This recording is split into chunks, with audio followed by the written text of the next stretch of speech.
5 places where devotees sometimes lack dedication. By Krishna's mercy.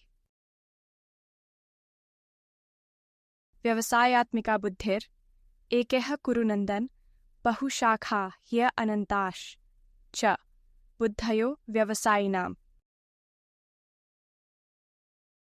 Quote, those who are on this path are resolute in purpose, and their aim is one. O beloved child of the Kurus, the intelligence of those who are irresolute is many-branched. Lord Krishna, Bhagavad-gita 241. 1. The local program. I am really dumbfounded by the whole situation. You started this program, did you not? You felt a spark. You were inspired. You had enthusiasm. The energy was enough to attract others, to bring people in who would join together for the proceedings. I happened to be one of those people. It was a great routine. Once a week, visiting someone's home, attentively listening and offering some basic service. Sure, I tolerated all of the strong-arm tactics to increase that service. Why don't you visit the upcoming retreat? I was asked. Go out on the street once a month in some distant place, in a setting that is entirely uncomfortable, I was advised. I absorbed the subtle digs at my perceived lack of initiative. I was scolded for not starting one of these programs myself. It just isn't my thing, you see. I would have trouble teaching a classroom full of young students, what to speak of adults discussing transcendental topics from Bhagavad-gita and Srimad Bhagavatam. Never mind, as I was steady, I loved attending. I had the best attendance, I believe. I had the enthusiasm. Why did you stop the program then? You go away on vacation for a few weeks, and that's that. You abruptly cancelled the upcoming meetings. You first said it was a tactic to bring others back.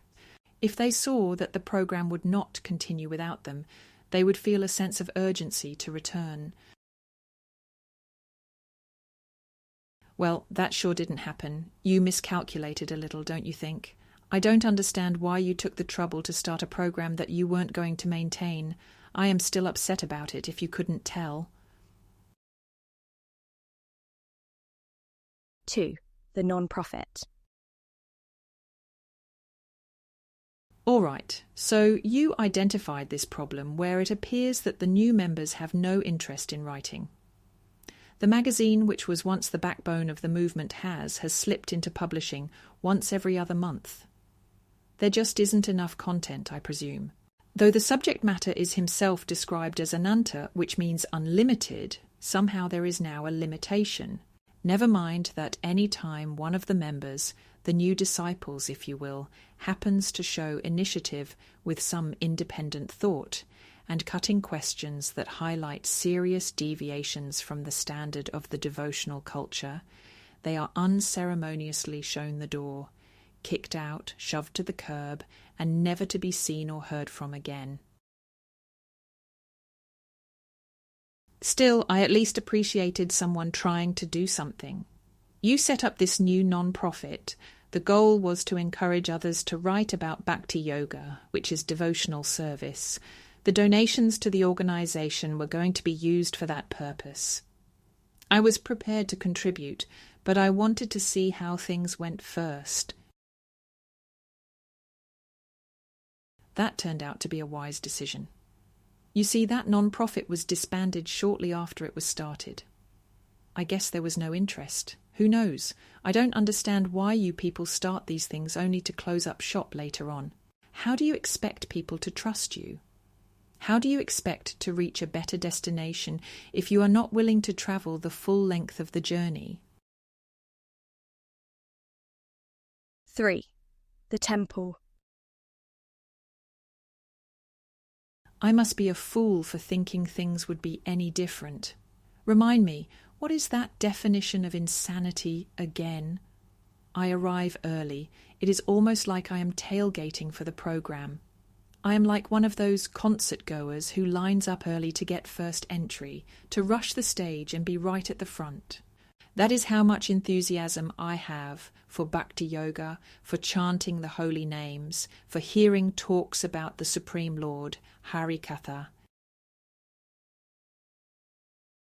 The enthusiasm is the potential.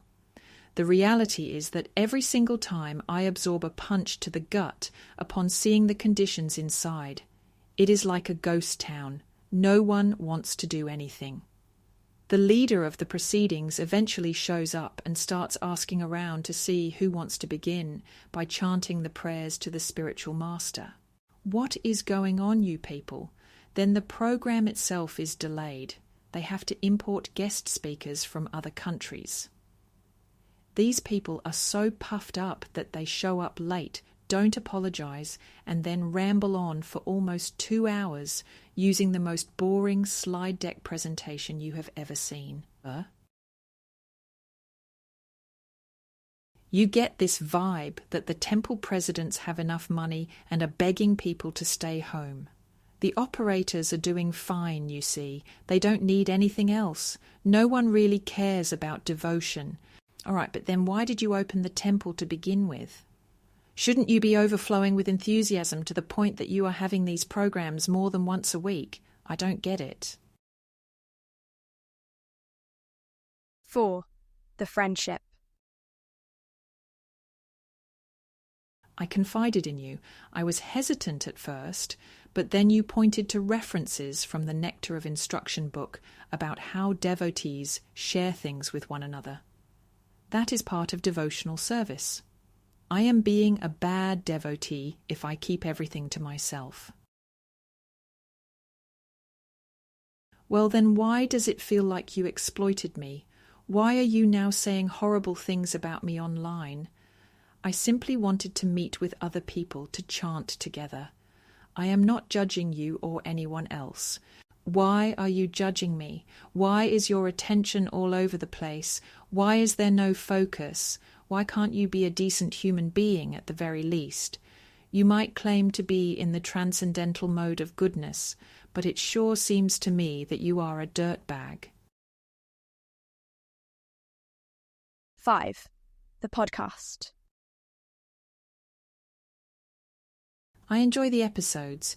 Even if I don't agree with everything you say, at least you show up. You put yourself out there. You seem to be honest for the most part. You recently solicited donations. This was to upgrade the technology used in the production, multiple cameras, better microphones, a new studio. Then just last week you announced that you were taking a break. No more episodes for the foreseeable future. What was the donation drive for then? Why would you go to all this trouble to set up a recurring podcast only to abruptly stop? It makes no sense. At least have some consideration for your audience. It is like you completely lack self-awareness. In Bhagavad-gita, Sri Krishna explains that there is nothing lost in the yoga process. This is for connecting with the Supreme Personality of Godhead, in linking the individual soul with the Supreme Soul. This yoga can be carried out through work, such as Arjuna proceeding with the military conflict on the battlefield of Kurukshetra.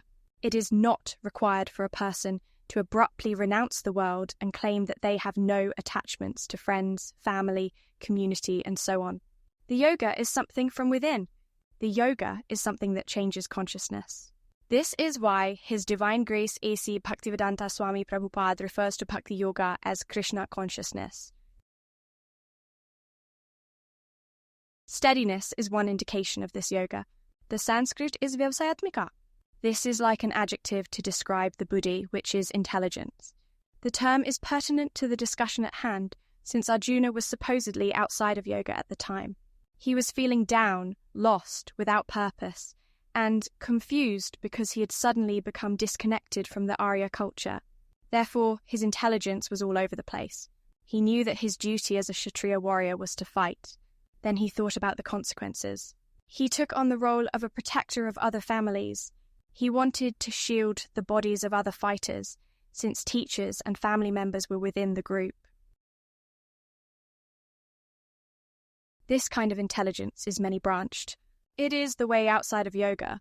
When someone is in yoga, their intelligence is steady. They are focused on what they need to do. They know that the object of connection in yoga will take care of the rest. This is echoed in the concluding verses of the very same conversation. Krishna assures Arjuna that the concerns from the many branches of intelligence outside of yoga will be accounted for due to the singularly focused surrender in taking shelter of Krishna himself. Sarvadharman parityajya mam ekam sharanam vraj aham tvam sarv papebhyo mokshayishyami ma shucha. Quote, abandon all varieties of religion and just surrender unto me. I shall deliver you from all sinful reaction. Do not fear. Lord Krishna, Bhagavad-gita 18:66. This is well and good, but then why are people who supposedly follow yoga unsteady in their determination? Why do they show signs of flakiness? Why do they start a venture only to later give it up? Does this not indicate lack of proper consciousness? Is this not an obvious sign that they are not in yoga? The explanation is that while the idea of Krishna consciousness appears easy on the surface, the practical implementation faces the same obstacles as any other venture. One individual might start and close several business in their lifetime until they finally find something suitable to their strengths. One person is not mature enough to overcome difficulties in the beginning stages, and so they give up easily. Another person loses interest quickly. They are still looking for something which motivates them. With Krishna consciousness, at least the attempt is made. At least there is acknowledgement of the need to move on to something better. The destination, the mature stage, has something known as Dridhavrata. There is a vow which cannot be broken. Within that vow, there is chanting of the glories of the Almighty, discussing Him with others, and enjoying the higher taste of transcendental life. Satatam kirtayanto ma, yatantascha dridhavrata, namasyantascha ma bhaktya, nitya-yukta upasate.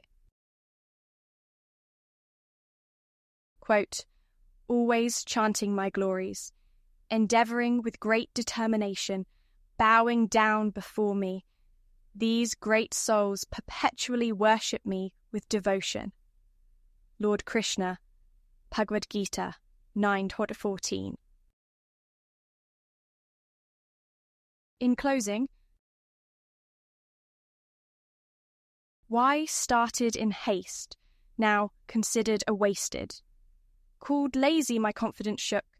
How about in mirror a look? Money to ask without shame, now closed as soon as it came.